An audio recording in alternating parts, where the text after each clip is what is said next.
El primer amanecer sobre Santa María de las Nubes encontró a Mateo ya en pie. El frío de la altiplanicie, incrustándose en sus huesos, antes incluso de que la luz rozara los picachos distantes. A sus 22 años, llevaba el polvo de 3 reinos en las suelas de sus botas y el peso solemne de un juramento familiar sobre sus hombros. Su padre, su abuelo, todos los hombres de su linaje habían sido canteros, pero ninguno había sido convocado a un sueño de esta magnitud. Ante él, emergiendo de la niebla matinal y el espinazo de un gigante petrificado, se alzaba el esqueleto de la catedral. No era un edificio, era una geología en gestación, una montaña que los hombres decidieron tallar en vez de escalar. Andamios de madera ennegrecida por el rocío trepaban por sus flancos, y el aire, aún silencioso, guardaba la memoria del martilleo de cientos de hombres. Lo condujeron a través de un campamento de chiribitas y talleres abiertos, donde el olor a tierra húmeda, paja pisoteada y sopa de col fermentada se mezclaba con el aroma más profundo y antiguo de la piedra recién cortada. Los sonidos comenzaron a despertar.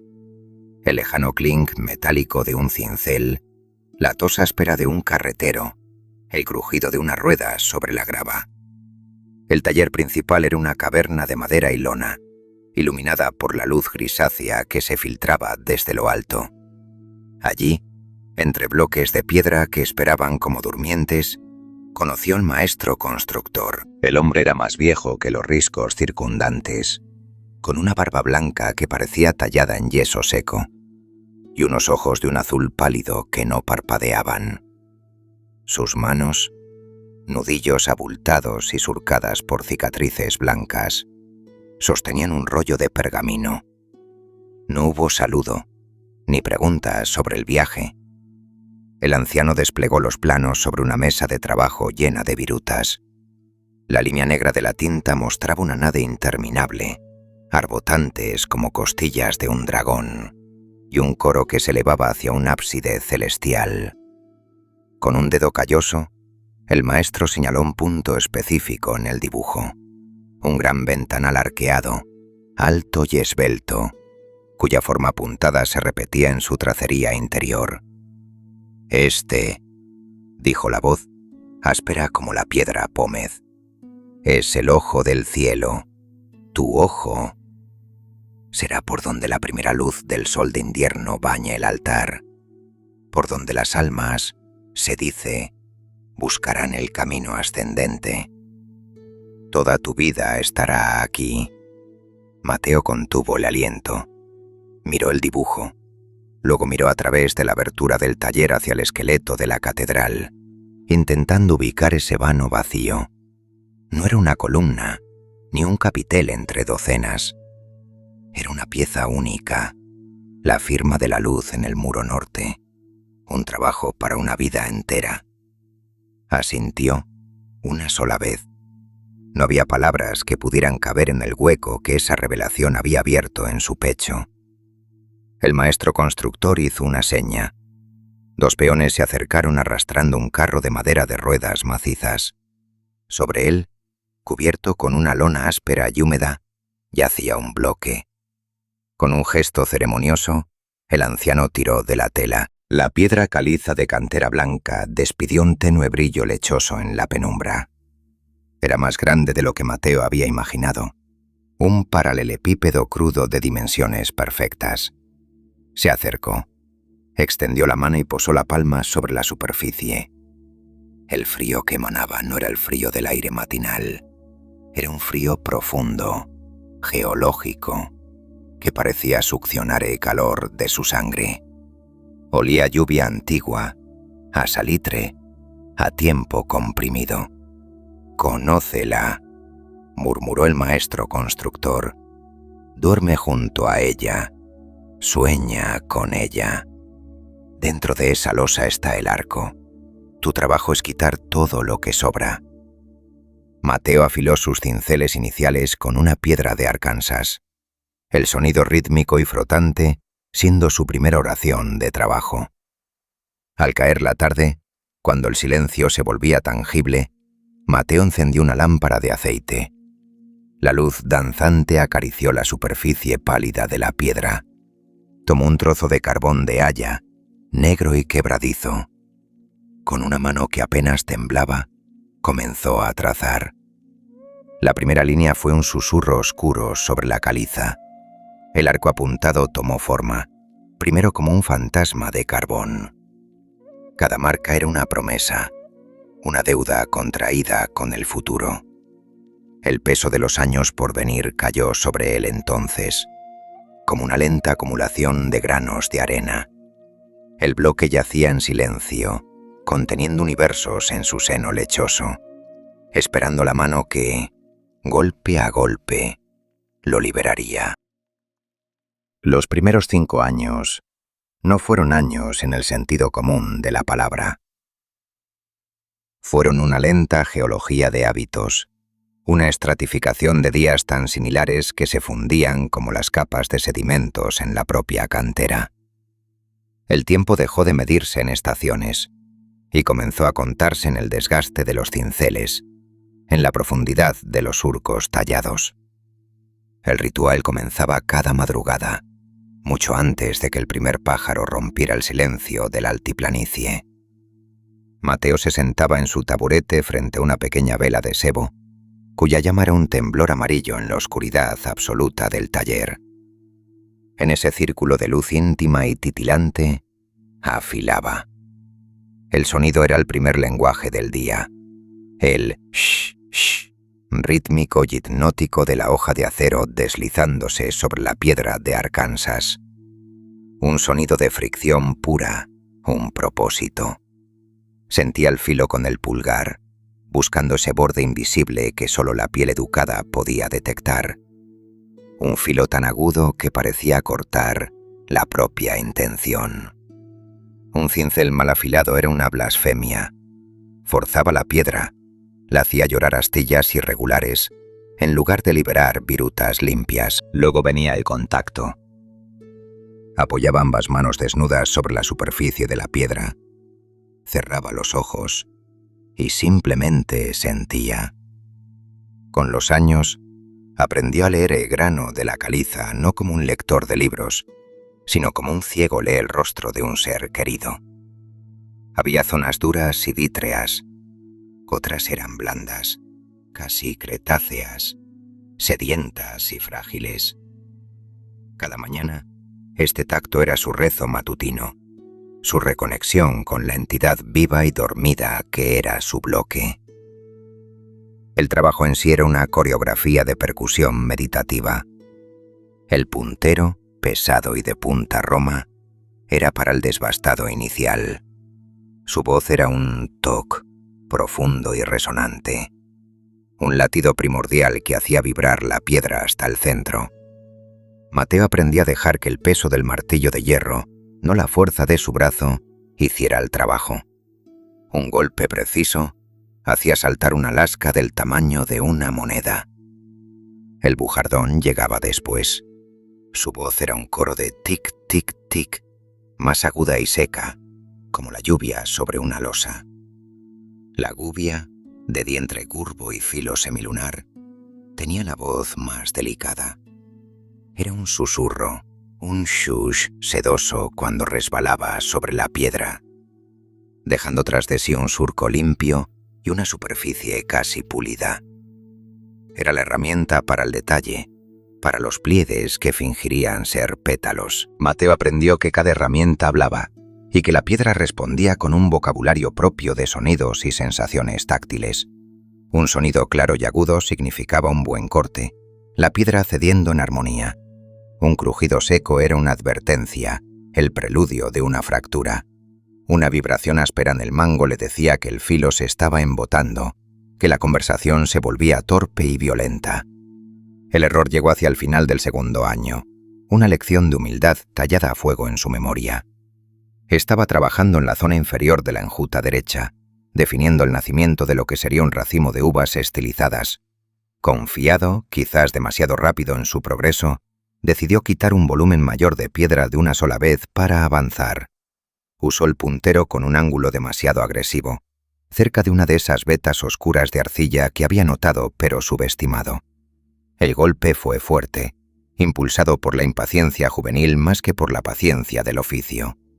El sonido no fue un toc limpio, sino un crack seco y horrible, como el de un hueso rompiéndose bajo la piel.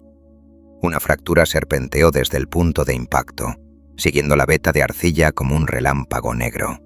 En segundos, una esquina completa de la talla en progreso, semanas de trabajo meticuloso, se desprendió y cayó al suelo con un ruido final y devastador.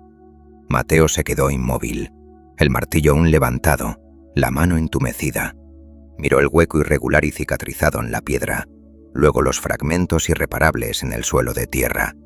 No hubo rabia, solo un vacío frío que se expandió desde su estómago. No podía pegar la piedra, no podía volver atrás. El bloque, su compañero mudo, le había mostrado su ley fundamental, la irreversibilidad.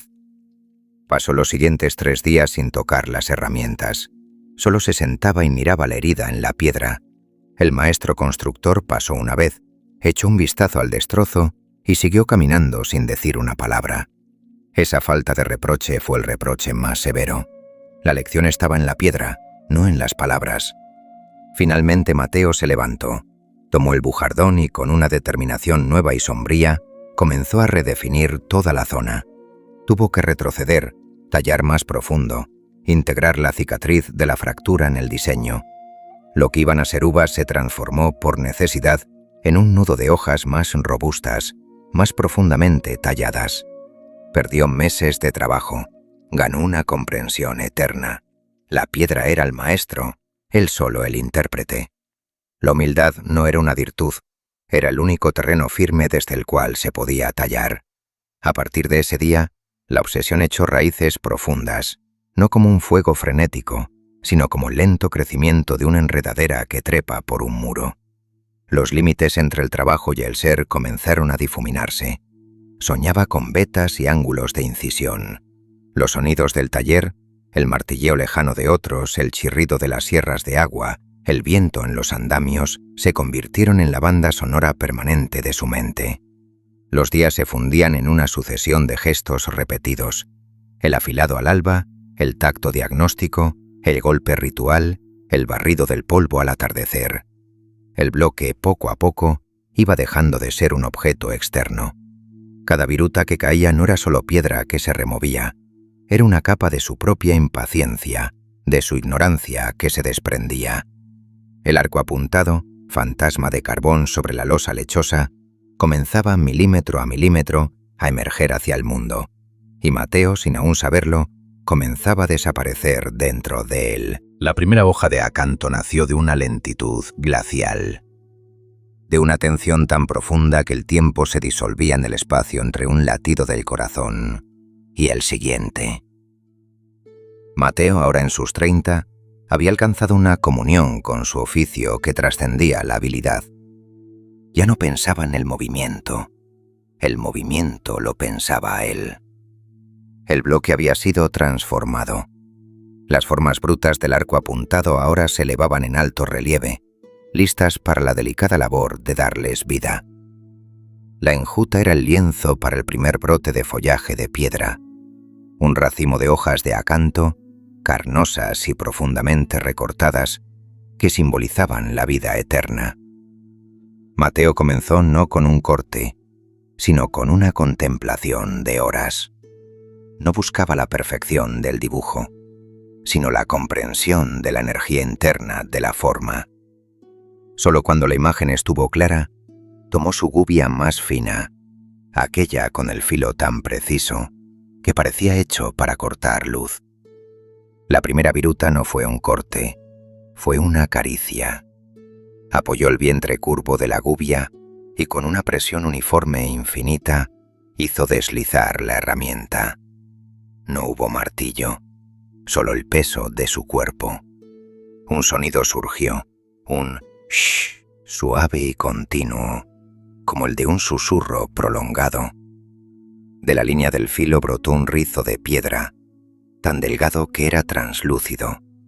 una cáscara de caliza que se enroscó sobre sí misma antes de desprenderse y flotar hacia el suelo. No dejó una marca áspera, sino un surco satinado, una curva perfecta que ya sugería la vida. Así transcurrían las horas. Cada movimiento era medido, deliberado, un diálogo táctil. La gubia resbalaba sobre una veta más dura y el sonido se elevaba a un semitono, un ligero chirrido que le hacía ajustar el ángulo, dejar que la resistencia de la piedra guiara la herramienta. El polvo era una presencia constante, no el polvo grueso, sino un talco fino y pálido que surgía de cada pasada. Se elevaba en tenues nubes, flotando en los rayos de sol. Se depositaba en todo, en las arrugas de sus manos, en las pestañas, en el borde de sus orejas. Al final del día, el aroma seco y terroso de la piedra desgastada se había convertido en parte de su propia sustancia. Era el precio y el sacramento. Las semanas se deslizaban. Mateo trabajaba en un estado de flujo tan absoluto que el mundo exterior se convertía en un rumor lejano, en el oleaje de un mar del que él habitaba el silencioso fondo. Una tarde, una presencia diferente alteró el aire. Mateo no necesitó volverse. Sintió el cambio en la acústica del espacio. Unos pasos lentos y arrastrados se acercaron, acompañados por el suave golpeteo de un báculo de madera contra el suelo. Era el obispo, un hombre tan consumido por los años que parecía tallado en madera seca y frágil. Se detuvo junto al bloque, sus ojos lechosos y profundos escudriñando la obra.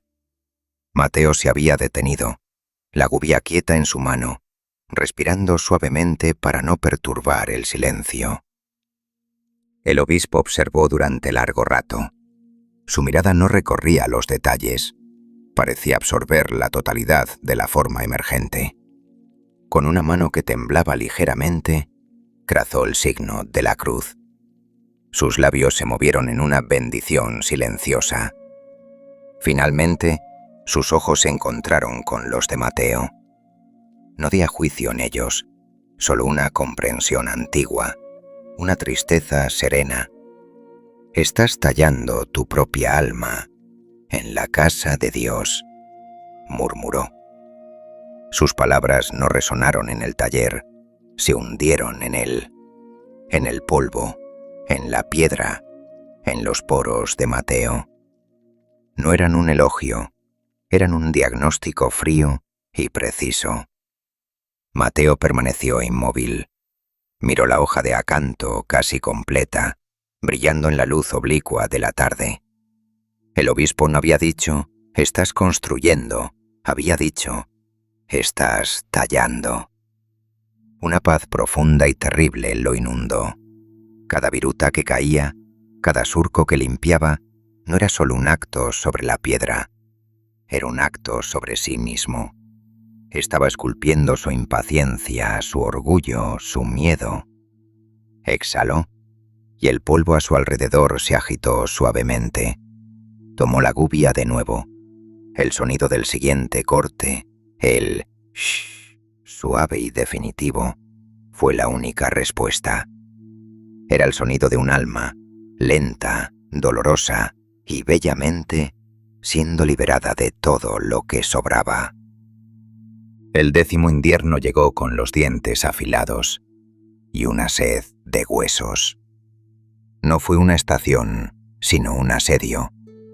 La catedral se convirtió en el esqueleto desnudo de un leviatán varado. Los arcos del coro gemían bajo el peso del hielo, como barbas cristalinas. Dentro del taller cerrado, el frío era un habitante más, denso y silencioso. Atacaba primero las puntas, los dedos, entumecidos y torpes, los lóbulos de las orejas, quemados por un fuego invisible. La piedra había cambiado. La caliza, dócil en 2 meses templados, se volvió hostil. Ya no cedía con el sedoso de la gubia. Ahora respondía con un tic seco y cortante. como el sonido de un diente rompiéndose. Luego llegó la gran tormenta. Primero fue el silencio, un vacío de sonido tan absoluto que Mateo pudo oír el latido de su propia sangre. Y entonces comenzó la nieve. No cayó. Fue arrojada horizontalmente contra los maderos del taller. En cuestión de minutos, el mundo exterior desapareció. Los sonidos lejanos fueron absorbidos, ahogados bajo una capa infinita de algodón helado. El aislamiento fue absoluto. No era la soledad a la que estaba acostumbrado, esa compañía hecha de sus herramientas y su piedra. Esta era una soledad geográfica, existencial. Era como si el taller se hubiera desprendido de la tierra y flotara en un mar blanco y estático, ajeno al paso del tiempo y a la existencia de otros hombres. Por primera vez en años, Mateo sintió un pellizco de claustrofobia, la sensación de que las paredes de madera, combadas por el peso de la nieve, podían cerrarse sobre él en cualquier momento. Apagó todas las lámparas salvo una única vela de cera de abeja, de llama estable. La necesidad no era tanto de luz, sino de calor. Un calor simbólico, minúsculo, que se negaba a rendirse. La llama era un corazón amarillo latiendo en el centro del frío. Y entonces se entregó al trabajo. No al trabajo ambicioso de definir una nueva hoja, sino al trabajo más básico, más rítmico. Alzó el martillo. El primer golpe resonó en el silencioso vacío del taller con una claridad sorprendente. Toc. Un sonido puro, redondo, que se expandió y luego fue absorbido por la lana de la nieve exterior. Otro golpe. Tic. Otro. Tac. Pronto estableció un ritmo, una cadencia lenta y constante que no buscaba la velocidad, sino la regularidad. Martillo, herramienta, piedra, inspiración, golpe, exhalación de vapor blanco. La vela proyectaba sombras danzantes, temblorosas, que se alargaban y encogían con cada titileo de la llama. Su propia sombra, gigantesca y deforme, se movía en la pared opuesta, un titán negro martilleando contra la montaña de su sombra de piedra. Revelaba, en la piedra aún cruda, las promesas de formas futuras. Aquí una curva que sería un pétalo, allí un plano que se convertiría en el rostro de un querubín. Mateo se sumió en una introspección profunda y tranquila. En ese aislamiento forzado, no pensó en el futuro de la catedral, ni en el juicio de los hombres. Pensó en la simple física del golpe, en la pequeña nube de polvo que cada tic levantaba, iluminada un instante por la llama antes de disiparse en la oscuridad. Era un proceso puro, reducido a su esencia. Quitar lo que sobra, golpe a golpe, respiración a respiración. La tormenta rugió durante horas, quizás días. En la penumbra constante era imposible saberlo. Mateo no durmió, pero tampoco estuvo completamente despierto. Entró en un estado de vigilia soñolienta, donde el sonido de su martillo se mezclaba con el aullido amortiguado del viento. Las sombras danzantes se convertían en figuras de sus sueños. Su padre, el maestro constructor, la viuda del herrero con sus ojos tristes.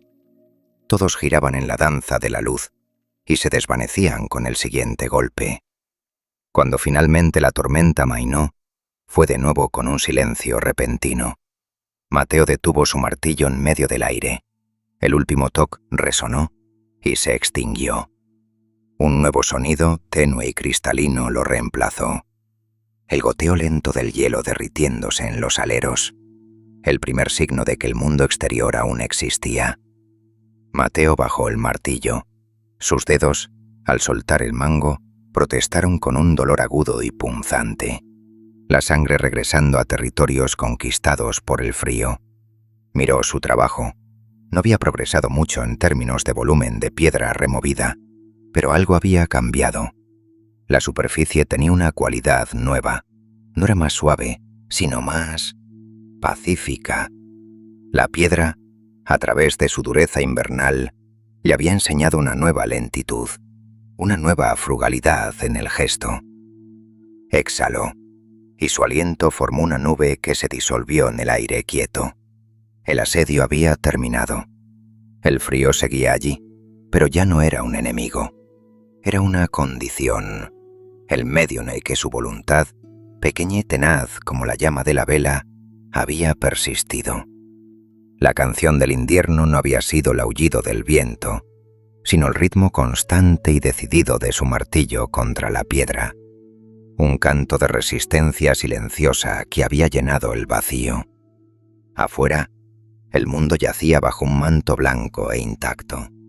Pero dentro del taller, en la piedra y en sus huesos, el invierno había sido tallado y había dejado su marca. La invitación llegó en primavera. Un pergamino áspero y mal doblado que olía a humo de hogar y a tierra de labranza. Era la letra torpe de su madre, dictada seguramente al párroco. Su hermana pequeña, la niña a la que recordaba con trenzas deshilachadas y rodillas sucias, se casaba. Mateo, a sus 40 años, sintió la noticia como un golpe sordo en un lugar olvidado de su pecho. 18 años. 18 años desde que había puesto la mano sobre el bloque lechoso de cantera blanca. El mundo exterior, el mundo de los vivos que nacían, crecían y se unían, había seguido girando en su ausencia. Dejó la invitación sobre su banco de trabajo, al lado de la gubia que estaba afilando. La piedra, bajo la luz de la tarde, parecía absorber el sonido del latido acelerado de su corazón.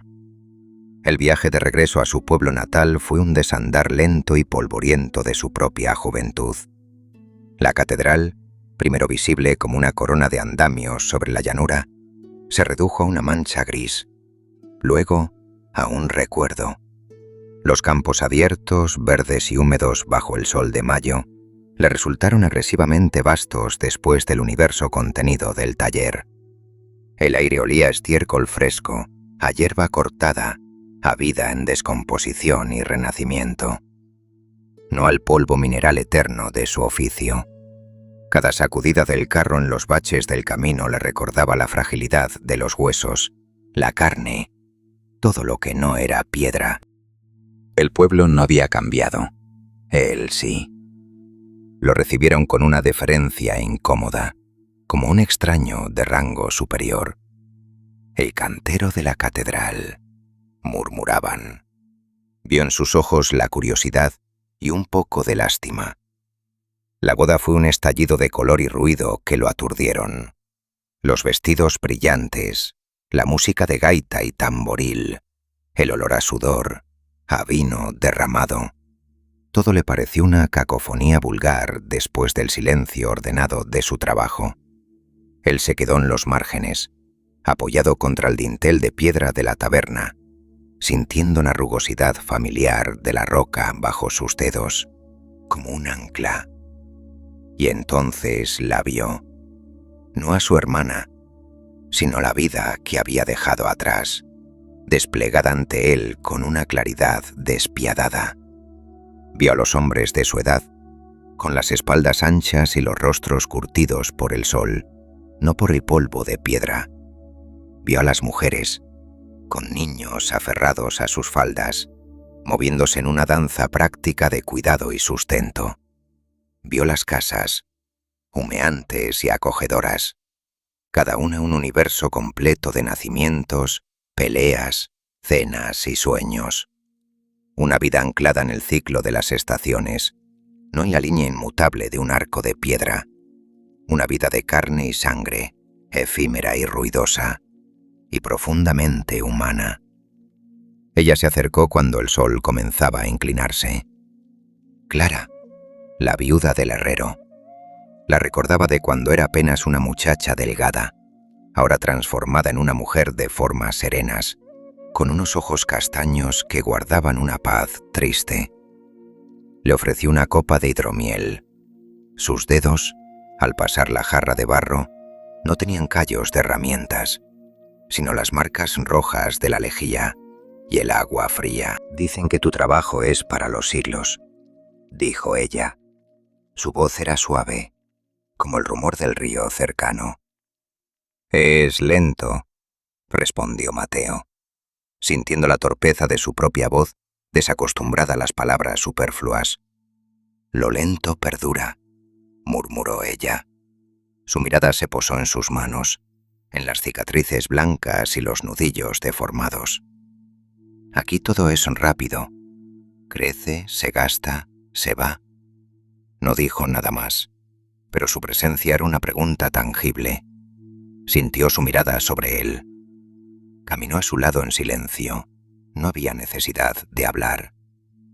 La oferta estaba en el aire, en el modo en que el viento le levantaba un mechón de su cabello oscuro y lo depositaba sobre su hombro.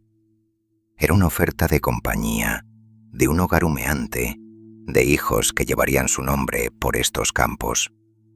Una oferta de regresar al torrente de la vida, de dejar de ser un espectro que talla sueños para los muertos futuros. La noche antes de su partida, se quedó despierto en el desván de la casa de sus padres. El olor a manzanas secas y a lana vieja lo envolvía. Afuera el pueblo dormía, lleno de ronquidos y susurros y sueños simples. Él pensó en Clara, en la calidez de su sonrisa, en el vacío que sus hijos podrían llenar, en el peso pleno y cansado de una jornada de trabajo en la tierra, seguida de una cena silenciosa y un descanso merecido. Era una vida buena, honrada, humana. Luego pensó en el arco. Regresó a la catedral al amanecer del tercer día. El viaje de vuelta fue aún más silencioso. Cada paso del caballo lo acercaba no a un lugar, sino a una condición. Cuando los andamios aparecieron de nuevo en el horizonte, negros contra el cielo rosa, sintió un alivio que era casi doloroso, como el de un hueso dislocado que vuelve a su sitio. El taller estaba exactamente como lo había dejado. El bloque, su bloque, lo esperaba bajo una fina capa de polvo diurno. Pero nada volvió a ser igual. Ahora veía el arco con los ojos del hombre que había estado en el pueblo. Ya no era solo una forma geométrica, una oración de piedra. Era un vacío, una ausencia que exigía ser llenada con luz, no con calor humano. Las hojas de acanto le parecieron de repente frías, decorativas, muertas. ¿Qué era una hoja de piedra comparada con el roce de la mano de una mujer?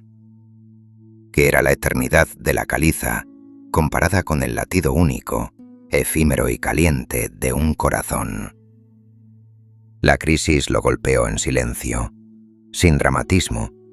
Se sentó en su taburete y no tocó las herramientas. Pasó las horas mirando la piedra, pero ahora la miraba como un juez. Había dedicado su juventud y ahora su madurez a este monólogo pétreo. ¿Y qué quedaba de esa alma? ¿Unos surcos? ¿Unas curvas? ¿Una habilidad fantasma que moriría con sus manos? Clara, el pueblo, los campos, los hijos no nacidos, todo eso era real, era vida.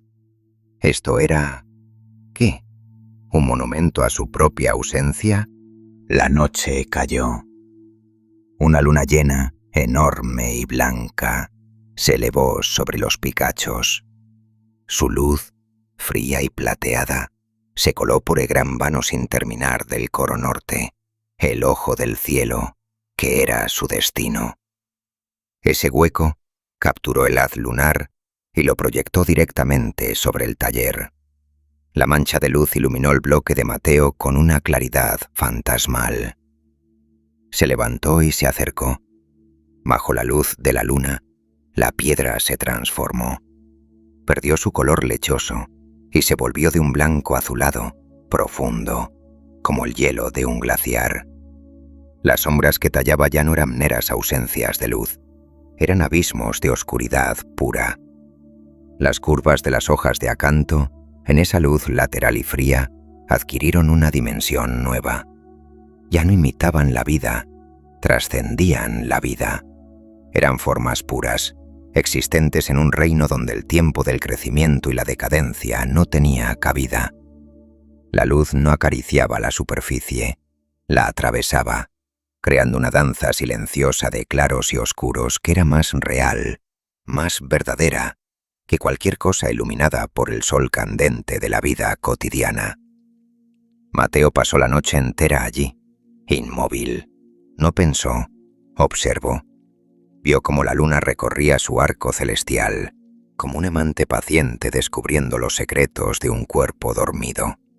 La piedra, bajo esa luz, no estaba muerta, respiraba. Era un organismo de quietud, de paciencia geológica. Y él, en sus 18 años de labor, le había dado un pulso infinitamente lento, que solo se podía medir en siglos. Al amanecer, el primer rayo de sol, rojo y cálido, chocó con el último resquicio de luz lunar. Por un instante, ambos se mezclaron en la piedra, el rojo de la sangre y el blanco del espíritu. Luego, el sol conquistó el cielo. Mateo exhaló. Un temblor lo recorrió, no de frío, sino de algo más profundo. Miró sus manos a la luz del nuevo día. Eran las manos que podían haber acariciado a Clara, que podían haber construido una casa, levantado a un hijo. Eran las manos que conocían el peso de un martillo y el filo de una gubia. Eran las manos que habían empezado a tallar un arco. Se volvió hacia el bloque, tomó el martillo, tomó el puntero. No lo hizo con júbilo, ni con resignación. Lo hizo con el silencio de un hombre que cruza un umbral y tira la llave a sus espaldas. El primer golpe de la mañana, toc, resonó en el taller vacío. No era un sonido de comienzo, sino de continuación, de elección. Había mirado la vida a los ojos, a esa vida buena y cálida y fugaz, y había vuelto la cabeza. Había elegido el vacío sobre la plenitud, la luz sobre el calor, la eternidad sobre el instante. Había renovado sin palabras, sin ceremonia, su voto al arco, la piedra sobre la carne. La soledad entonces no fue la ausencia de otros, fue una presencia tangible. Se materializó en el aire frío del taller, en el polvo que flotaba en el rayo de sol, en el eco solitario de su martillo. Era el compañero que había elegido. Era el precio del juramento, y desde ese día lo sintió habitando cada rincón de su ser, tan real e ineludible como la propia piedra que sus manos continuaban, golpe a golpe, liberando de su prisión de silencio. El hombre llegó con el deshielo. Cuando el agua goteaba de los aleros con un ritmo de campanas lentas y la catedral exhalaba la humedad del largo invierno. No era un obispo, ni un maestro constructor. Vestía una túnica sencilla de lana gris y su rostro era delgado, iluminado por unos ojos de un gris claro que parecían ver no las cosas, sino los principios detrás de ellas.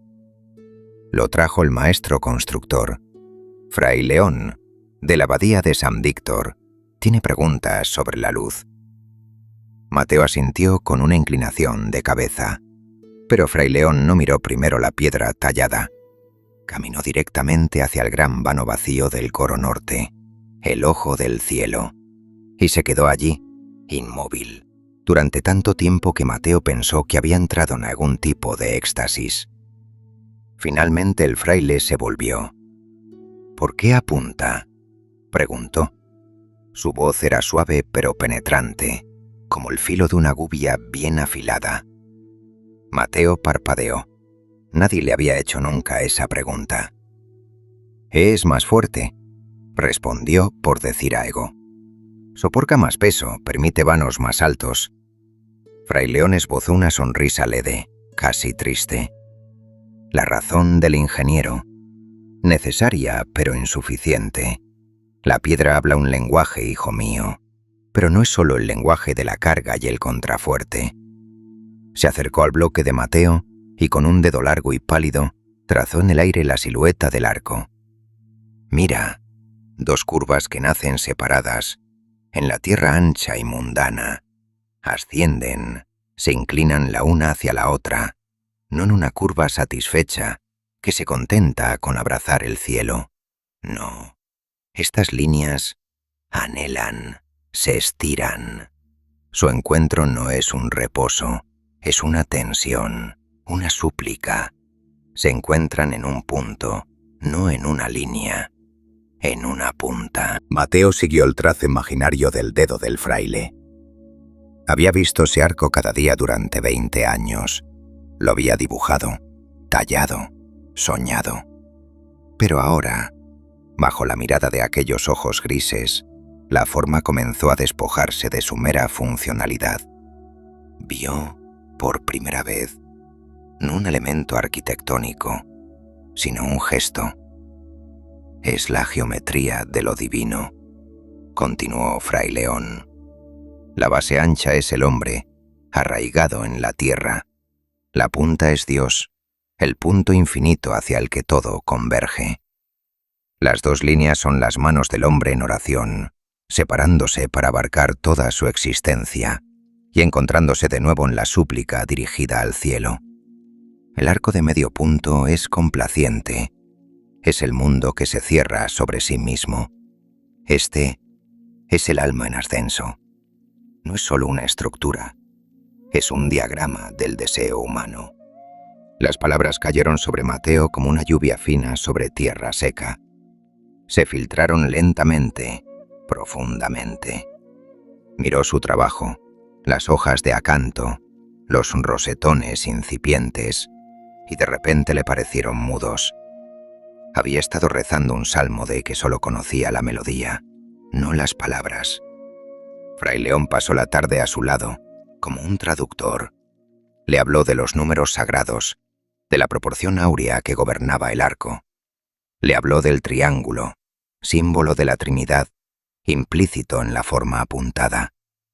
De la luz que al atravesar el vano no sería meramente iluminación, sino una metáfora de la gracia divina, penetrando en la nave oscura del mundo. Cada corte que haces no es solo para dar forma a la piedra, es para definir un canal para la luz, es para afilar la punta de esa súplica.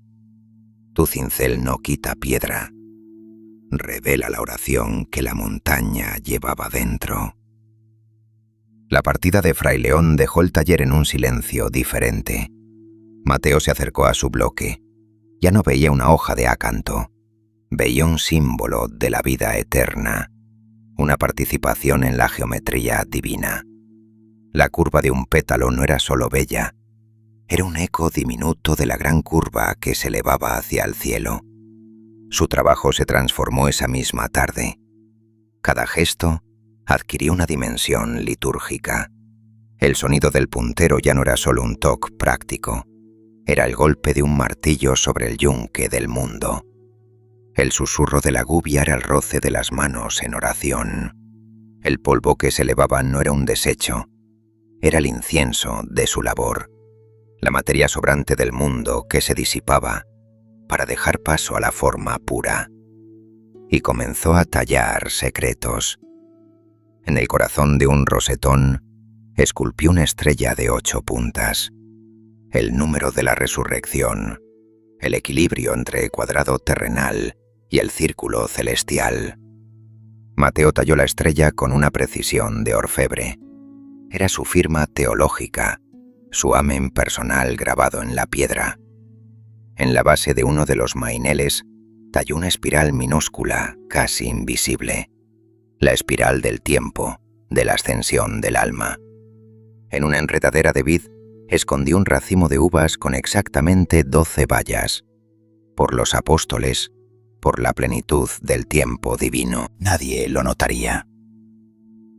Los obispos futuros bendecirían el ventanal sin ver esos guiños. Los fieles se arrodillarían bajo la luz coloreada, sin sospechar los mensajes ocultos en la piedra. Pero para Mateo, esa era la verdadera obra. La decoración visible era para los hombres.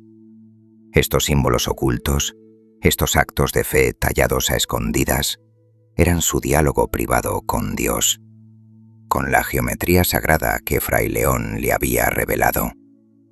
Cada uno era un voto renovado, una confirmación de que su vida, consumida en este rincón polvoriento, no era un desperdicio, sino una participación activa en la construcción de un puente entre la tierra y el cielo. El arco ya no era un proyecto, era un sacramento, y él, con sus manos callosas y su espalda que comenzaba a encorvarse, no era solo un cantero, era un sacerdote de la piedra, oficiando una misa silenciosa, cuyo rito consistía en el golpe del martillo y cuyo altar era este bloque de caliza, que milímetro a milímetro se estaba convirtiendo en la más elocuente de las oraciones, una oración hecha no de palabras, sino de luz, de sombra y de la perfecta, implacable geometría de lo divino. El 50º amanecer de Mateo sobre la piedra no llegó con fanfarrias, sino con un dolor sordo y familiar en el hombro. Cumplir 50 años en el taller no era un evento, era una densidad adquirida. El bloque contenía más de su vida que su propio cuerpo. Pero ese día, el cuerpo decidió reclamar su atención con una traición minúscula y devastadora. Estaba trabajando en el detalle final de un pájaro fantástico, un fénix con las alas plegadas. Requería una presión de la mano izquierda tan constante y delicada como el aleteo de una mariposa. Mateo apoyó la punta del instrumento, inhaló, concentrando toda su intención en la yema de sus dedos. Y entonces, al exhalar, lo vio. Un temblor. No era un espasmo, era una oscilación casi imperceptible, un temblor fino y vibrátil que recorría el dorso de su mano. La gubia titiló sobre la superficie de la piedra. La línea perfecta que había imaginado se quebró en su mente antes de siquiera nacer. Se quedó inmóvil. Quizás había sido un espejismo. Volvió a colocar la gubia, inspiró. Al exhalar, la presión. Allí estaba de nuevo, un ligero, insistente, traicionero temblor.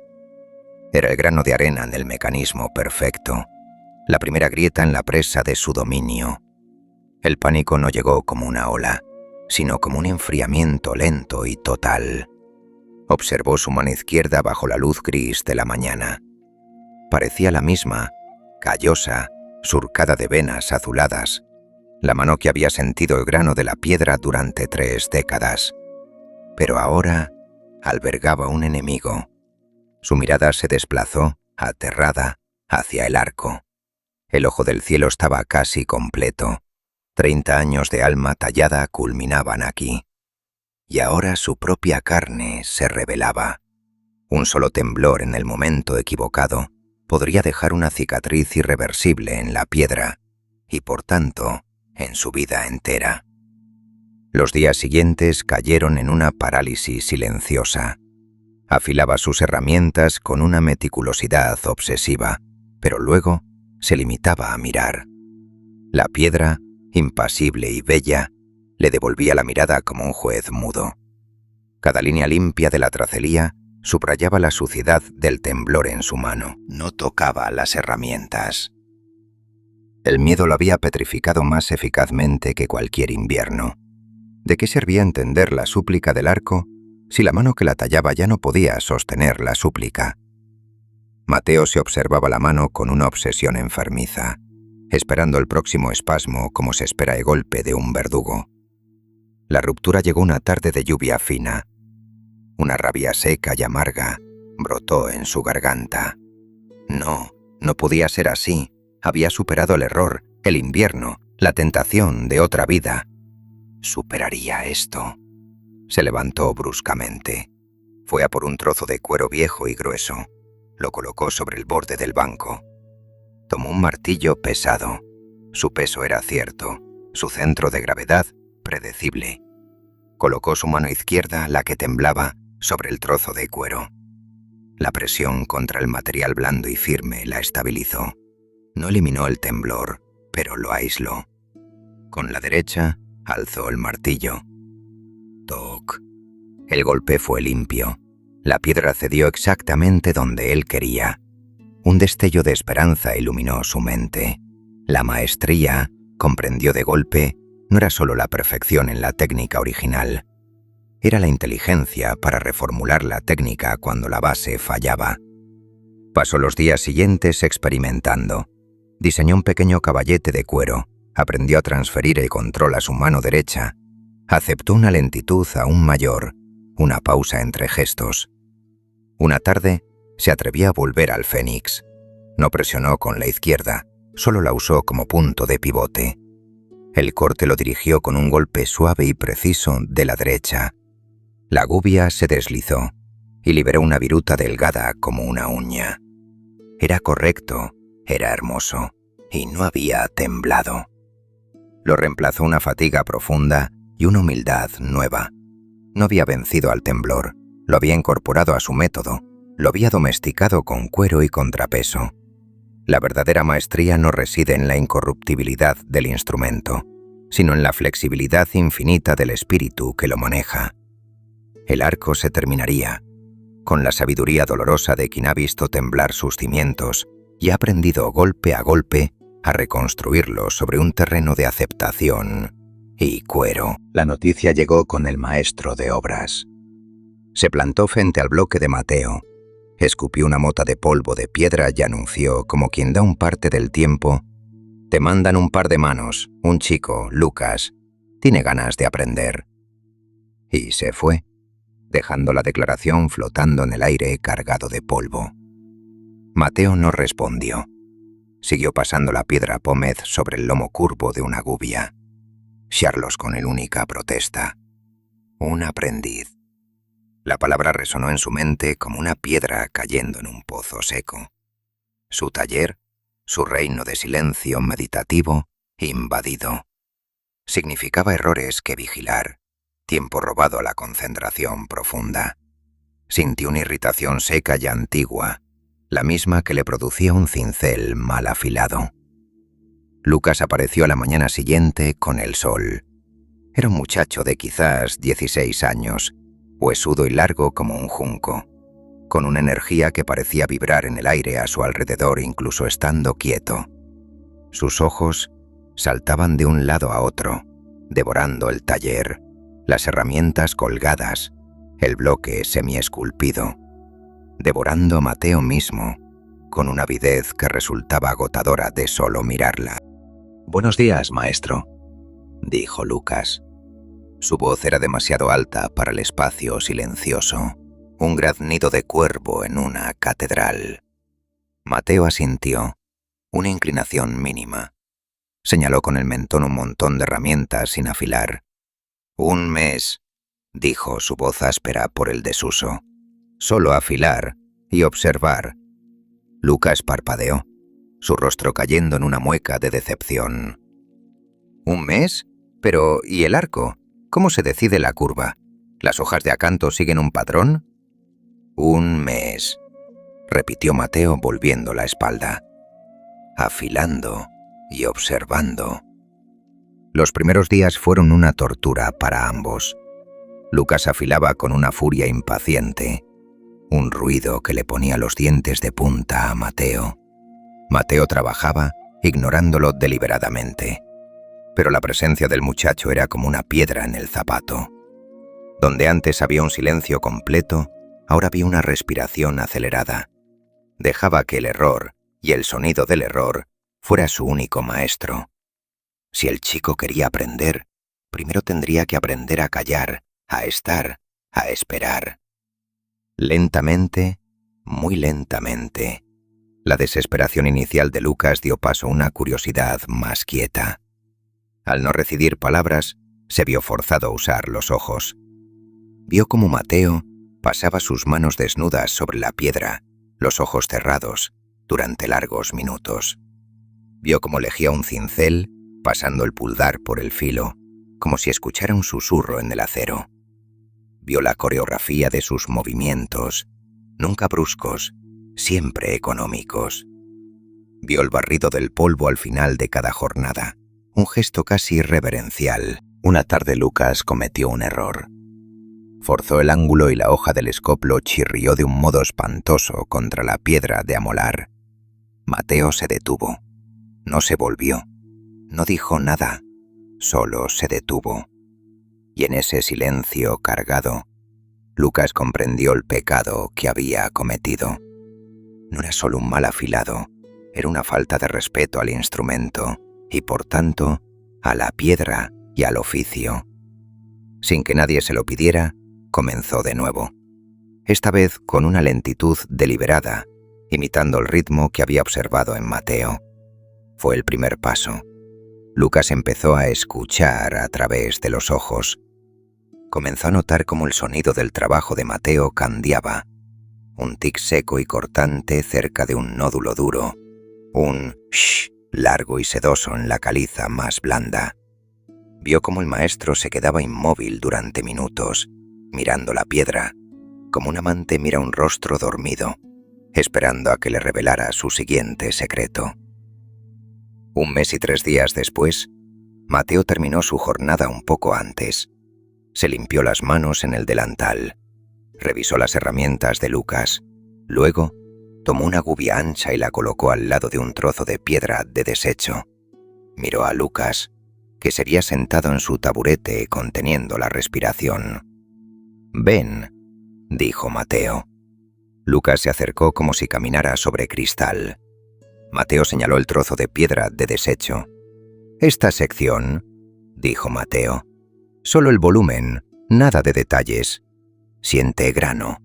La gubia resbala, no corta. El martillo es un peso, no un golpe». Le entregó la gubia y un martillo pequeño.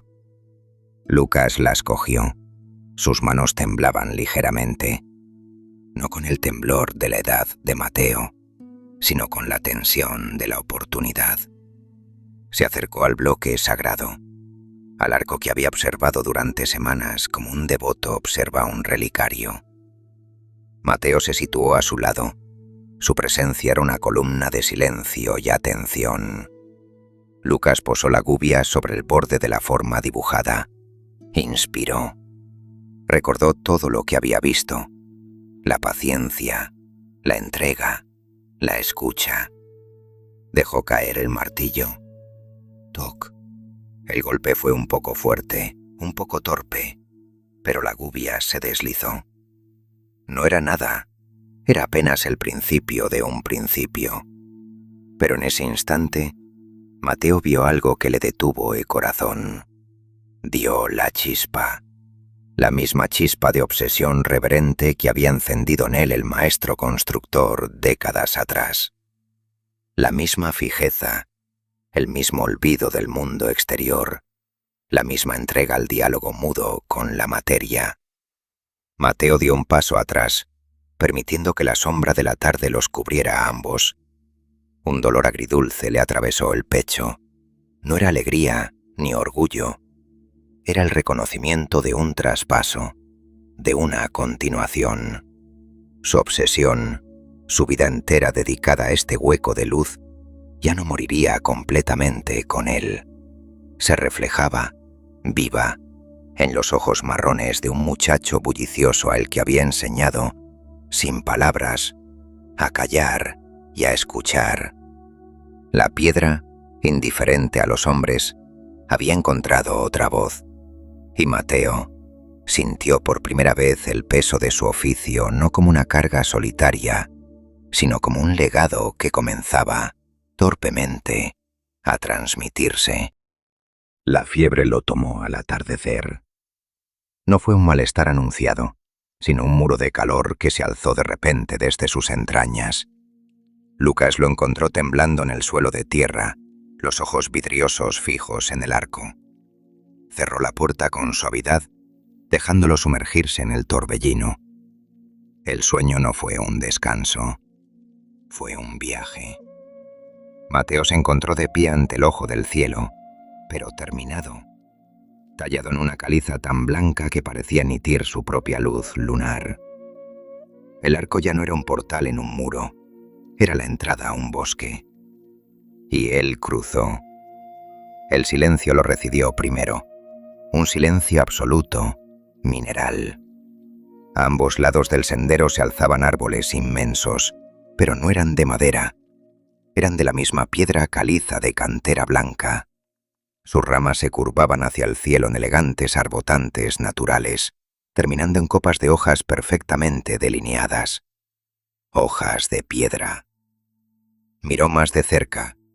Un racimo de uvas, cada vallo una esfera perfecta y lisa. Un pájaro, con las alas desplegadas, sus plumas individuales talladas con una precisión que superaba cualquier habilidad humana. Todo estaba hecho de la misma sustancia. La piedra. El musgo era un velo de calcita finamente cristalizada. Un arroyo cercano no fluía con agua, sino con mercurio líquido de piedra pulida. Un brillo quieto y metálico, en su lecho de guijarros de ónix, caminó. Sus pasos no hacían ruido sobre el sendero de los Alisa. No dio olor a tierra húmeda, ni a resina. Solo el olor seco, limpio y antiguo de la piedra recién cortada. El aroma que había llenado sus pulmones durante 40 años. Alcanzó a tocar la hoja de un helecho pétreo. Era fría, suave al tacto. No cedía. Era eterna en su forma. No crecería, no caería en otoño. Simplemente era y sería para siempre. Vio animales. Un ciervo en medio de un salto congelado. Una mariposa, tan delgada que la luz la atravesaría si hubiera sol. Pero no había sol. La luz provenía de todas partes y de ninguna. Solo este eterno crepúsculo de piedra. No sentía miedo, ni asombro. Sentía un reconocimiento profundo. Este era el mundo que había estado tallando sin saberlo. Había estado desenterrando un bosque petrificado que ya existía, latente, en la estructura molecular de la caliza. Se adentró más. Los árboles formaban bóvedas cuyas ramas se entrelazaban en tracerías. Un silencio tan completo que empezó a oírlo, no como una ausencia, sino como una presencia. Este bosque no necesitaba el viento para vivir. Su vida era la quietud, su respiración, la permanencia. Llegó a un claro donde se alzaba una fuente. No manaba agua, sino luz, y alrededor de la fuente había figuras, hechas de la misma caliza. Reconoció rostros, el maestro constructor, el anciano obispo, incluso a su padre, y supo que un día un banco allí estaría vacío, esperándolo a él. El sueño comenzó a disolverse. El bosque de piedras se volvió translúcido, y a través de sus formas empezó a vislumbrar las vigas oscuras de su celda. La última imagen fue la del arco portal, y a través de él, el bloque real de su taller, inacabado, llamándolo de vuelta. Despertó al amanecer. La fiebre había roto, dejándolo débil como un trapo mojado, pero con la mente de una claridad cristalina. A través de la puerta entreabierta de su celda, vio el taller bañado por la primera luz gris. Y vio el arco. Ya no era un proyecto, era el umbral. Se levantó, tambaleante. Lucas se acercó para sostenerlo, pero Mateo negó con la cabeza. Quería estar solo con la visión. Se acercó al bloque. Por primera vez no vio lo que faltaba por tallar, sino lo que ya estaba allí, esperando ser liberado. Su trabajo era despejar el espacio, para que la forma pudiera emerger. Tomó una gubia. Su mano aún débil no tembló. Cerró los ojos un instante y recordó la curva de una rama en el bosque onírico. Abrió los ojos y dejó que el recuerdo guiara su mano. La gubia no cortó, se deslizó, como quitando una capa de nieve. La forma que empezó a aparecer no era geometría rígida, era algo más suave, más vivo. Trabajó así todo el día, en un estado de gracia febril. Tallaba como si estuviera siguiendo un mapa que solo él podía ver. Introdujo curvas donde antes había ángulos. Talló una pequeña ardilla, escondida entre el follaje, como si siempre hubiera estado allí, asomando la cabeza entre las hojas pétreas.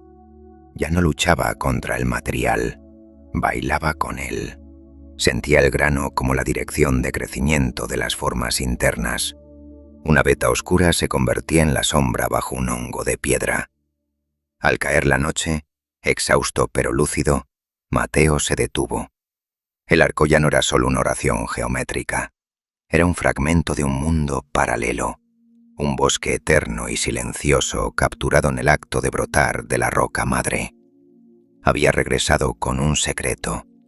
La verdadera creación no es fabricación, es revelación.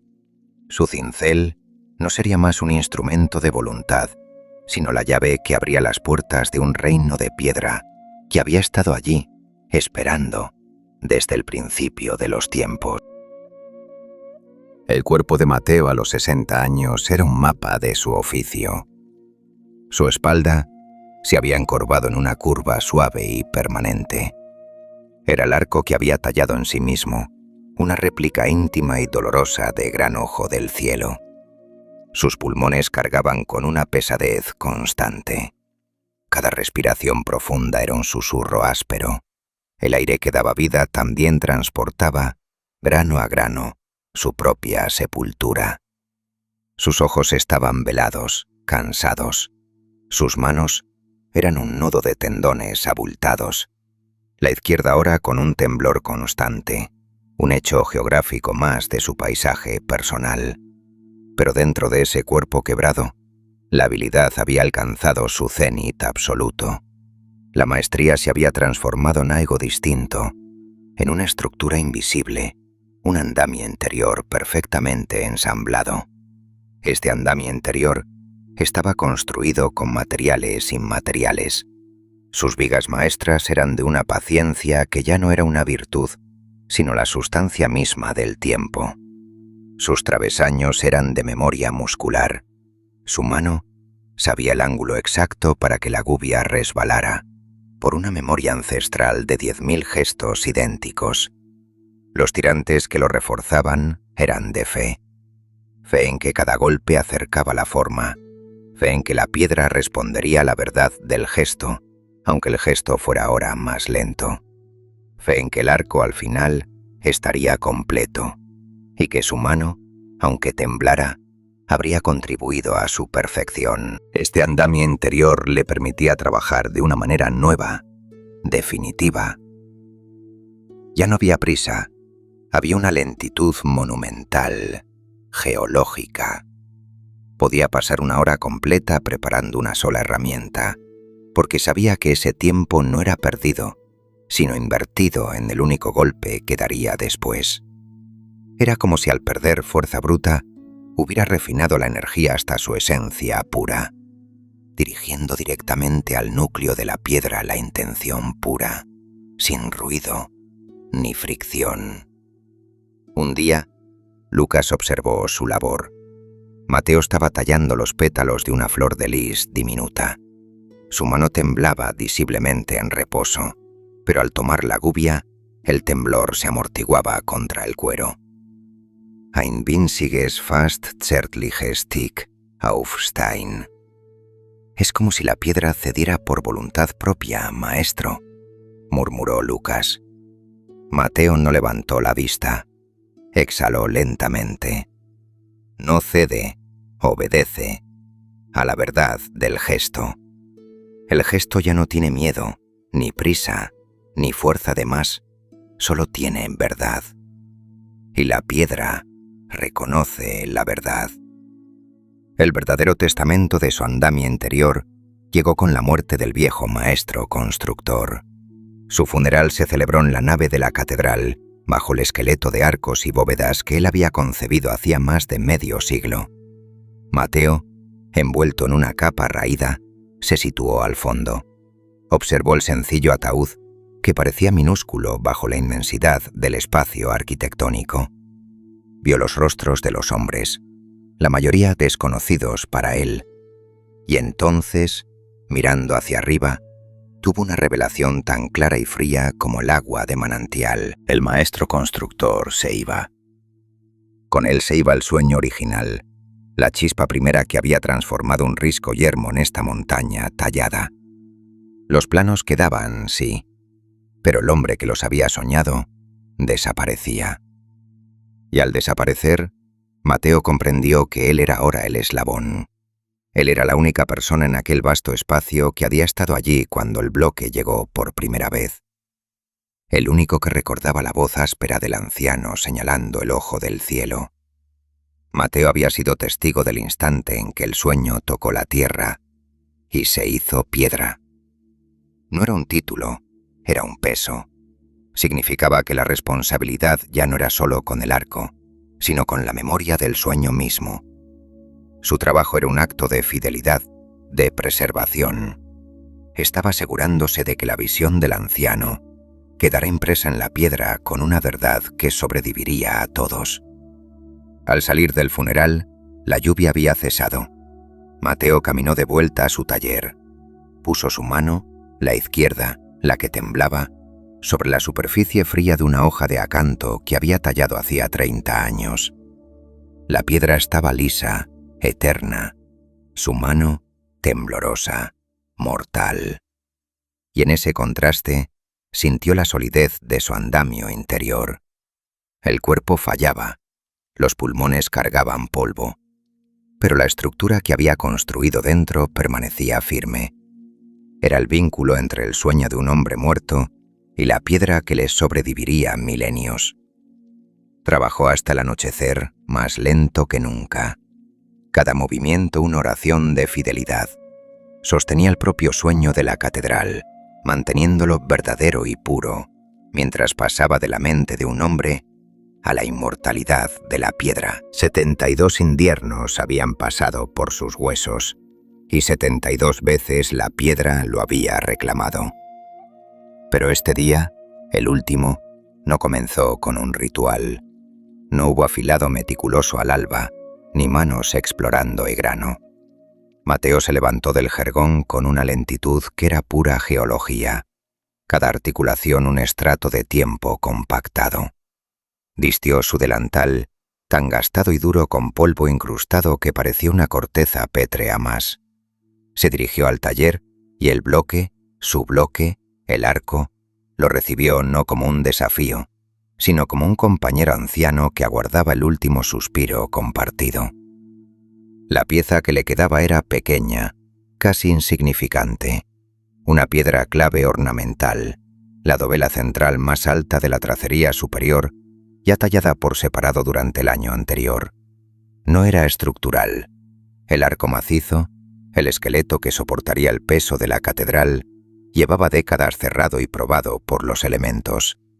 Esta era la firma final, el punto que remataba la filigrana de piedra, un capricho de belleza colocado a 30 pies del suelo, donde solo los ángeles y el polvo del tiempo la verían de cerca.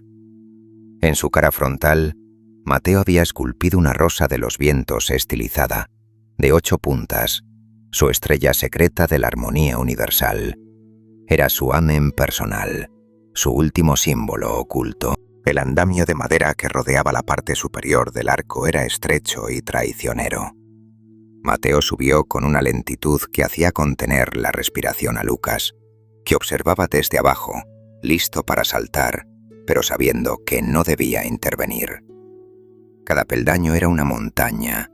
El aire más frío a esa altura le silbó en los pulmones cargados. Finalmente llegó a la plataforma.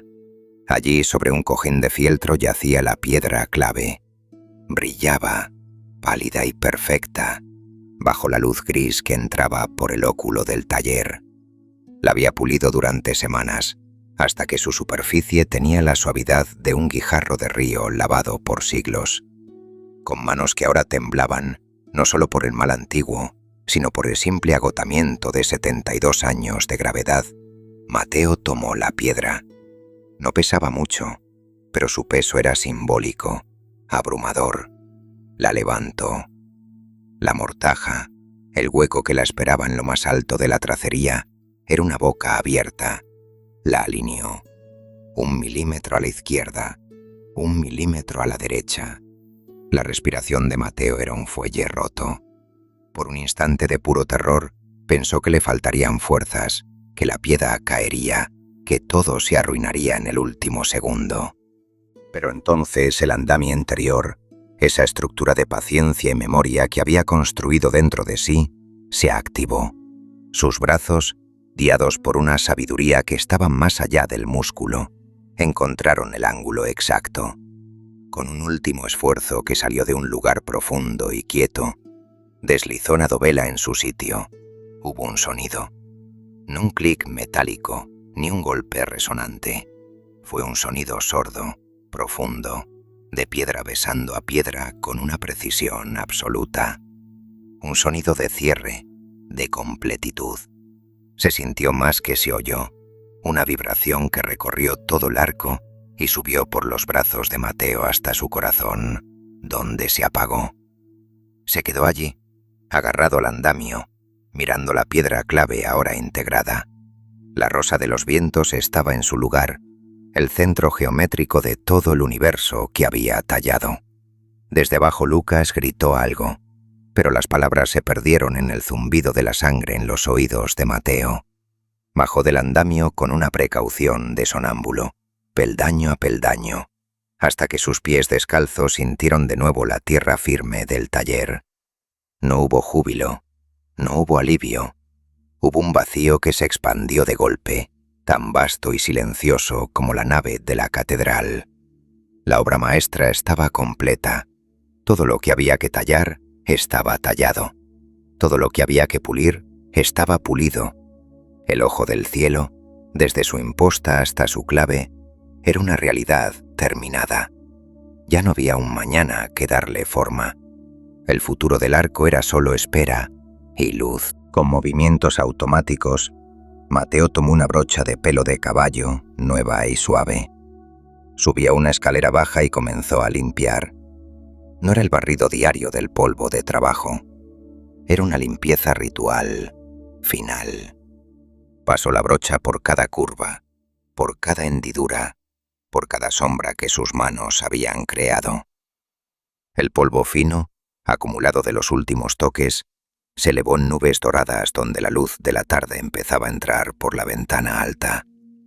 Cayó sobre sus hombros, sobre su cabeza cana, como una bendición terrosa. Limpió una rosa de los vientos. Limpió las hojas de acanto que había tallado con fiebre tras su sueño. Limpió el fénix, la vid, los rostros ocultos de querubines, hasta que no quedó una mota. La piedra respiraba limpia, desnuda, completa. Entonces dio un paso atrás, y por primera vez en 50 años de trabajo en ese vano, no vio un proyecto, vio un hueco perfectamente delineado, de una belleza que le quitó el aliento, pero al fin y al cabo, un vacío, un portal. Y permitió que la luz lo atravesara. Había bloqueado conscientemente ese momento durante décadas, manteniendo telas o tablas en el vano para no distraerse con la promesa. Ahora, con un gesto que fue casi un apartar un velo del altar, dejó que el haz de la tarde, bajo y dorado como miel vieja, cayera directamente a través del ojo del cielo terminado. La luz no fue simplemente luz, fue transformada. Al atravesar la tracería se quebró, se filtró, se modeló. Los maineles delgados proyectaron sombras alargadas y nítidas sobre el suelo del taller, como los barrotes de una celda celestial. Las hojas de acanto y vid talladas perforaron el haz, creando un mosaico de claroscuro danzante, un bosque de sombras chinescas inmóviles. El polvo que aún flotaba en el aire, el último polvo de su oficio, se encendió. Millones de motas brillaron, suspendidas en el rayo, girando lentamente, una galaxia en miniatura nacida del roce final de su brocha. El haz dorado iluminó el suelo de tierra, y en ese círculo de luz, las sombras de la tracería se dibujaron con una precisión abrumadora. Allí estaba, por fin, la oración de piedra, convertida en una oración de luz y sombra. Mateo observó. No pensó en la teología de Fray León, ni en el sueño del maestro constructor, ni en su alma tallada. Solo observó el fenómeno físico puro y abrumador. La luz pasaba por donde él había abierto el camino. Las sombras eran el negativo de su trabajo. Era hermoso. Era más de lo que había imaginado. Y era completamente ajeno. Una paz lo inundó entonces. No era la paz de la satisfacción, ni la del deber cumplido. Era una paz profunda, abrumadora, casi vacía. Como la paz de un desierto después de que pasa la tormenta, inmensa, silenciosa y desprovista de todo lo que no sea espacio y tiempo. El arco ya no lo necesitaba. La conversación de 50 años había terminado. La piedra había dicho su última palabra. Caminó hasta su viejo taburete de 3 patas, el mismo en el que se había sentado la primera mañana.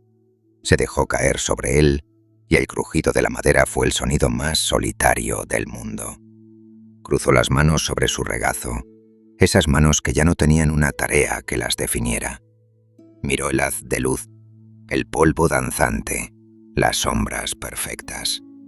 Y entonces, sin sollozos, sin sacudidas, las lágrimas comenzaron a caer. No lloraba por la belleza, ni por el esfuerzo, ni por la gloria. Lloraba por el agotamiento existencial de haber terminado, por el vacío que dejaba la obsesión cuando ésta al fin te suelta, por todos los días que ya no tendrían sentido porque el sentido se había consumido en su totalidad. Lloraba por el joven de 22 años que había tocado la piedra fría por primera vez y que ahora era este anciano vaciado, sentado en la penumbra dorada de su propia creación.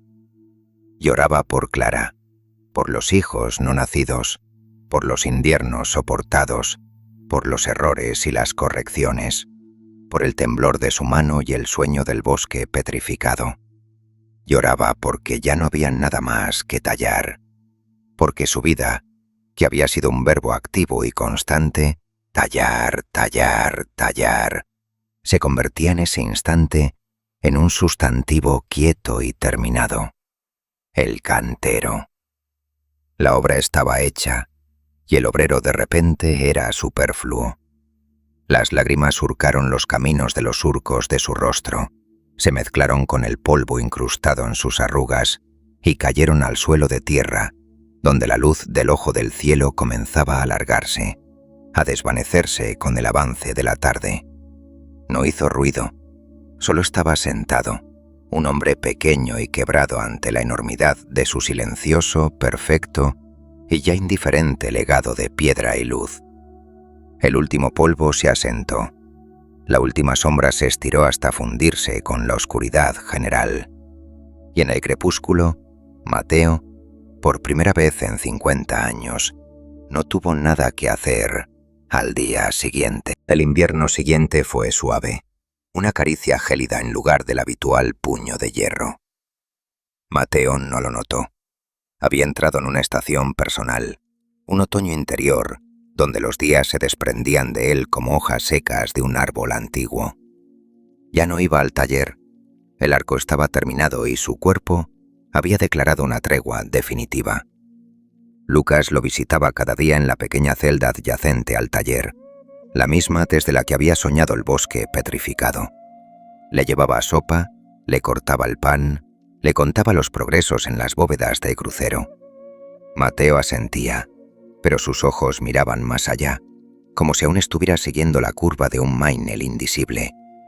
Pasaba las horas sentado en el borde de su jergón, envuelto en todas las mantas que poseía. A veces extendía sus manos sobre sus rodillas y las observaba. Ya no temblaban. El temblor se había aquietado, no por victoria alguna, sino por rendición. Las manos yacían quietas, palmas arriba, como 2 herramientas olvidadas después de una larga jornada. Los callos eran cordilleras pálidas, las cicatrices blancas valles de antiguas batallas. Las recorría con la mirada, reconociendo cada marca. Aquella, de cuando el puntero resbaló en el 5º año. Esta de la astilla de sílice que saltó del nódulo duro. El nudillo deformado de la mano izquierda, donde el martillo había golpeado por error una tarde de fatiga extrema. Eran el mapa de su vida, más legible que cualquier memoria. Una tarde particularmente tranquila, cuando la luz que entraba por la estrecha ventana de la celda era de un dorado polvoriento y quieto, pidió a Lucas que le trajera su caja de herramientas. No la había abierto desde el día de la piedra clave. Lucas se la llevó, una caja de madera de roble oscurecida por la grasa y el polvo de décadas. Mateo la colocó sobre sus piernas, la tapa hacia él. Con movimientos pausados, la abrió. El olor lo envolvió primero. Aceite rancio, acero, el aroma seco y mineral del polvo de piedra antiguo. Allí estaban, acostados sobre el fieltro gastado, sus viejos compañeros. El puntero, su cabeza roma y noble marcada por 1000 impactos. El bujardón de cabeza cuadrada. Las gubias de distintos tamaños y curvas, sus filos protegidos por fundas de cuero raído. El martillo, el mango liso y brillante por el sudor de su palma. Los miró, uno por uno, sin tocarlos. No eran herramientas. Eran extensiones fosilizadas de su voluntad. Los instrumentos con los que había cantado, rezado y sufrido su diálogo de 50 años con la piedra. Su mirada se posó finalmente en uno, una gubia de tamaño medio, de vientre moderadamente curvo. No era la más fina, ni la más especializada. Era la herramienta con la que había tallado la primera hoja de acanto, la que había usado para definir las curvas más orgánicas tras la fiebre del bosque onírico, la que, apoyada en su caballete de cuero, había sido su voz más fiel cuando el temblor amenazaba con silenciarlo. Su mango de boj estaba oscurecido y adaptado perfectamente a la forma de su mano, una segunda piel de madera. El filo, aunque limpio, mostraba el desgaste suave de innumerables pasadas sobre la piedra. Era su favorita, la herramienta de la verdad cotidiana. La tomó. No pesaba nada, o quizás pesaba todo. La sostuvo en su mano derecha, cerró los dedos alrededor del mango familiar. La forma encajó, como si la mano y la herramienta fueran una sola pieza que el tiempo había separado y que ahora, por un instante, volvía a unirse. No hubo emoción visible en su rostro, solo una profunda, serena atención. Luego, con un suspiro que pareció venir desde los cimientos del mundo, la colocó de nuevo en la caja, en el centro, sobre el fieltro rojo descolorido. Cerró la tapa. El clic del pestillo fue el último sonido decisivo de su vida. Al anochecer, mientras Lucas le daba un sorbo de agua, Mateo murmuró, su voz un hilillo de aire. «Mañana, colócala sobre mí». Lucas no entendió al principio, luego comprendió. Asintió, una lágrima atrapada en la comisura del ojo que no se atrevió a caer. «Sí, maestro». Mateo murió esa misma noche en sueños. No hubo lucha ni estertor. Simplemente, en un momento entre una respiración y la siguiente, el fino hilo de su existencia se rompió en silencio. Lo encontró Lucas al amanecer, el rostro relajado en una expresión de paz tan absoluta que parecía tallada en alabastro. Su funeral fue modesto como su vida. Se celebró dentro de la catedral, bajo la sombra aún en obras de las bóvedas altas. Un puñado de hombres asistió. No hubo discursos, no había familia que llorara. Fue un rito para un artesano, oficiado por un monje anciano cuya voz se perdía entre los andamios. Antes de cerrar el sencillo ataúd de pino sin pulir, Lucas se acercó. En sus manos sostenía la caja de herramientas. La abrió. Tomó la gubia de mango de boj, la favorita. La contempló un instante, sintiendo en su propio pulso el eco de los miles de golpes que esa herramienta había transmitido. Luego, con un gesto de infinita reverencia, la colocó sobre el pecho de Mateo, cruzada sobre sus manos inertes. No era un adorno, era la última herramienta, la que no necesitaría en el lugar al que iba, porque allí, quizás, la piedra ya sería perfecta, o quizás no habría piedra alguna, solo la luz que tanto había anhelado capturar. Cerraron la tapa. El sonido de los clavos al ser martillados resonó brevemente bajo el coro, un eco último y mundano, antes de ser absorbido por el silencio pétreo de la nave inacabada. Lo enterraron en un rincón del pequeño cementerio de la obra bajo una losa sin nombre. Solo Lucas sabría siempre el lugar exacto. 100 años pasaron. La Catedral de Santa María de las Nubes se terminó. Los últimos andamios fueron desmontados. El último vitral, un incendio de azules y rojos que narraba el juicio final, fue colocado. Las puertas de roble macizo con herrajes que cantaban al abrirse se inauguraron en una ceremonia a la que acudieron reyes y cardenales. La nave, inmensamente alta, se llenó del murmullo de los fieles, del incienso, del canto gregoriano que ascendía hacia las bóvedas como humo de almas. En el coro norte, el gran ventanal arqueado, el ojo del cielo, era una de las maravillas del edificio. Por la mañana, cuando el sol de invierno escaba abajo, un haz de luz fría y dorada atravesaba el vidrio claro de la tracería central y caía directamente sobre el suelo del coro, pintando un mosaico móvil de luz y sombra. Los fieles se arrodillaban en ese haz, calentándose las manos en su esplendor invernal, admirando la filigrana de piedra que enmarcaba el cielo. Señalaban las hojas de acanto, tan divas que parecían agitarse con el viento. Comentaban la elegancia de los maineles, la complejidad de los rosetones. Algunos ojos más agudos, guiados por la tradición oral, buscaban la pequeña ardilla escondida entre el follaje o la rosa de los vientos en la clave más alta. Nadie conocía el nombre del hombre que había dedicado su vida a tallarlo. Para ellos, era obra de los canteros medievales, una expresión colectiva y anónima de fe.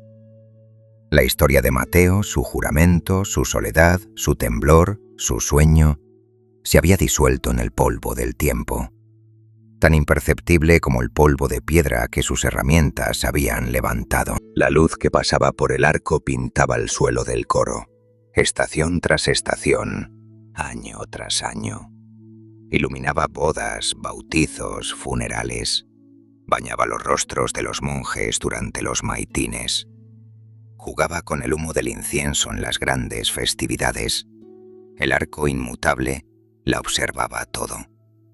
Soportó siglos de lluvia ácida que lavó su superficie, de soles de verano que calentaron su piedra, de nieves que se acumularon en sus repisas y se derritieron en lágrimas gélidas. Resistió guerras, revoluciones, el lento cambio del dogma y la moda. La ciudad creció a su alrededor. Los edificios modernos eclipsaron su altura, pero dentro, en la penumbra sagrada, el ojo del cielo seguía siendo un portal fijo, un ojo abierto hacia lo eterno. La piedra, pacientemente, comenzó a mostrar su edad. Los bordes más afilados de la tracería se suavizaron, redondeados por los siglos. La caliza lechosa adquirió una pátina dorada, un barniz de tiempo. En las hendiduras más profundas, donde la sombra era perpetua, anidaron minúsculos líquenes grises, una vida nueva y lenta que el cantero no había previsto. Pero la estructura, la oración geométrica, permaneció intacta. El sueño del maestro constructor, filtrado a través del alma y las manos temblorosas de Mateo, había alcanzado su destino. Se había hecho eterno, no por su perfección, sino por su simple, obstinada permanencia. Y en los días claros de invierno, cuando el haz de luz era más largo y definido, si alguien hubiera mirado con la atención suficiente no a la piedra, sino al suelo iluminado, habría visto proyectadas con absoluta fidelidad las sombras de cada hoja, cada mainel, cada rosetón. Había visto el bosque petrificado, danzando silenciosamente en un rayo de sol, un sueño de un hombre hecho piedra, alcanzando al fin el cielo. No para habitarlo, sino para trazar siglo tras siglo su perfecto y silencioso diagrama de luz sobre la tierra.